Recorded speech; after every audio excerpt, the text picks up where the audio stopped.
Assalamualaikum warahmatullahi wabarakatuh. Perkenalkan, nama saya Andre Prayoga, mahasiswa Teknik Pertambangan Universitas Sriwijaya. Dengan nomor induk mahasiswa 0302 128 1924 110, kelas B, Kampus Indralaya.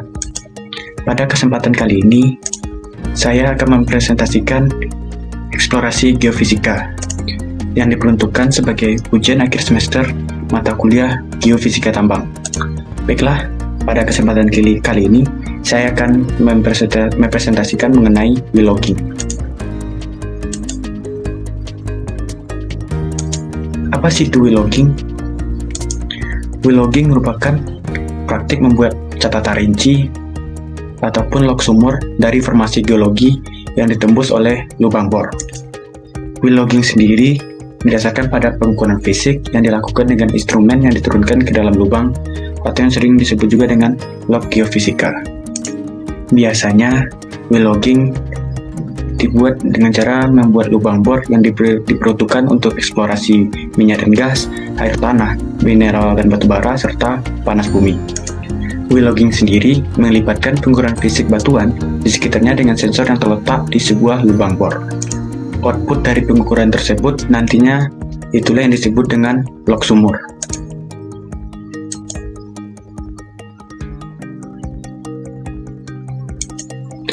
Adapun cara kerja dari well logging sendiri dilakukan dengan cara menurunkan alat logging atau string dari satu atau lebih instrumen di ujung kabel ke dalam sumur atau bor dan merekam properti petrofisika ataupun geofisika menggunakan berbagai sensor.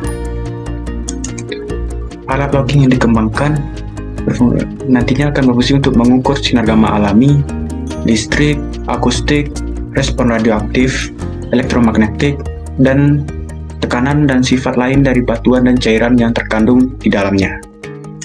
Nantinya, data itu dapat direkam di permukaan ataupun di dalam lubang. Kemudian akan didapatkan output yang sering disebut dengan log sumur. Log sumur sendiri nantinya akan memberikan informasi yang real time tentang informasi yang ditembus oleh lubang bor atau setelah sumur mencapai kedalaman total dan dari seluruh kedalaman lubang bor yang dapat dicatat.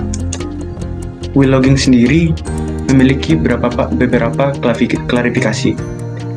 Yang pertama, berdasarkan permeabilitas dan log litologi. Yang kedua, berdasarkan porositas log. Yang ketiga, berdasarkan electrical log. Biasanya, permeabilitas dan log litologi menggunakan logging gamma ray dan logging capillary. Sementara itu, porositas log menggunakan logging density dan logging sonic. Dan terakhir, electrical log menggunakan logging resistivity.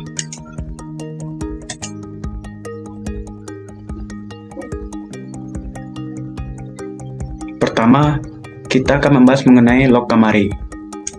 Apa sih itu log gamma ray? Log gamma ray merupakan gelombang elektromagnetik berenergi tinggi yang dipancarkan oleh inti atom sebagai bentuk radiasi. Log sinar gamma ray sendiri merupakan pengukuran radioaktivitas alami dari formasi.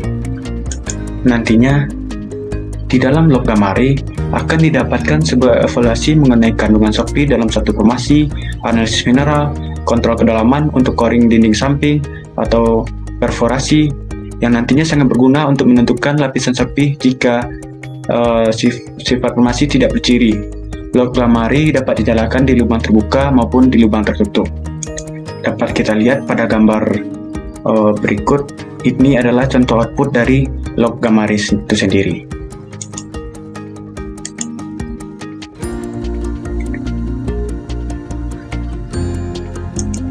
Yang kedua, kita akan membahas mengenai log capillary. Log capillary sendiri itu sistem logging yang menyediakan perekaman yang terus-menerus dari diameter lubang bor terhadap kedalaman. Log capillary sendiri dapat digunakan dalam bentuk formasi yang lunak maupun keras, dijalankan di sumur yang tidak dapat dilapisi. Indikator utama dari log capillary sendiri adalah dapat menentukan diameter lubang dan selubung serta mendapatkan zona guanya. Ketika diameter lubang kurang dari ukuran bit, ini merupakan indikator permeabilitas yang sangat baik. Dapat kita lihat output dari log capillary sendiri pada gambar berikut.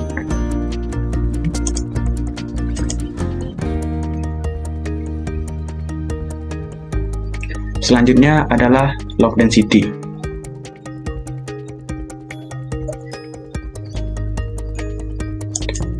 Log density sendiri merupakan log porositas yang mengukur kerapatan elektron dari suatu formasi. Dari kerapatan tersebut, apabila formasinya padat, maka akan menyerap banyak sinar gamma. Sementara formasi yang kepadatannya rendah akan menyerap sinar gamma yang lebih sedikit. Jadi, dapat kita analisis bahwa banyak sedikitnya sinar gamma akan menentukan indikasi dari kerapatan formasi itu sendiri. Outputnya dapat kita lihat pada gambar berikut ini. Selanjutnya ada log sonic. Log sonic sendiri ialah mengukur kecepatan gelombang suara dalam formasi bawah permukaan. Namun, walaupun dapat mengukur gelombang suara dalam formasi bawah permukaan, gelombang sonik sendiri dapat juga digunakan untuk menentukan porositas dalam formasi yang terkonsolidasi. Log sonik sendiri memiliki banyak aplikasi, diantaranya sebagai berikut. Yang pertama sebagai litologi penunjuk, yang kedua menentukan waktu tempuh terinteraksi, yang ketiga menentukan yang dapat mendeteksi patah atau dari porositas sekunder, yang keempat dapat mengevaluasi ikatan semen, yang kelima dapat mendeteksi tekanan yang berlebih, yang keenam dapat menentukan sifat mekanik, yang ketujuh dapat menentukan implementasi akustik. Yang terakhir ada log resistivity. Log resistivity sendiri ialah mengukur resistivitas listrik di bawah permukaan, yang merupakan kemampuan untuk menghalangi aliran arus listrik. Ini membantu untuk membedakan antara formasi yang diisi dengan air asin dan formasi yang diisi dengan hidrokarbon. Pengukuran resistivitas dan porositas digunakan untuk menghitung saturasi air. Resistivitas dinyatakan dalam ohm atau ohmmeter.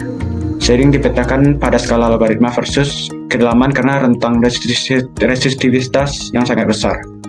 Jarak lubang yang tembus arus dapat bervariasi menurut alat, dari beberapa sentimeter hingga 1 meter. Outputnya dapat kita lihat pada gambar berikut.